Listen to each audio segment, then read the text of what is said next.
আবার ওই কালো গিলাফ দেখলে, মদিনার ওই সবুজ গম্বুজ দেখলে কলিজা ঠান্ডা হয়ে যায়, চোখ সুখ পাবে, চোখের তৃপ্তি হবে, দেখার মজা মিলবে।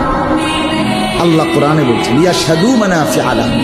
আল্লাহকে যদি জিজ্ঞেস করে বান্দা কেন আমি হজে যাব, আল্লাহ বলে আয়েশা দেখো, লিয়াশহাদু, সে যেন আয়েশা দেখে।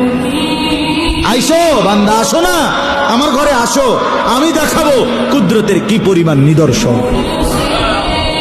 দেখবা কদম কদম, পরতে পরতে আমার নিদর্শন, আমার ঘর দেখবা, আমার কালো গিলাফ দেখবা, হাজরে আসওয়াদ দেখবা, আমার ঘরের দরজা দেখবা, মাকামে ইব্রাহিম দেখবা, জমজম দেখবা, সাফা মারওয়ায় ঘুরবা, মিনায় যাবা, আরাফায় যাবা, মুজদালিফায় যাবা, আমি তোমারে ঘুরাবো, ঘুরাইতে ঘুরাইতে গুনাহ মাফ করে একদম মায়ের পেটে নতুন বাচ্চা বের হয় যেভাবে, নিষ্পাপ বানায় দেবো।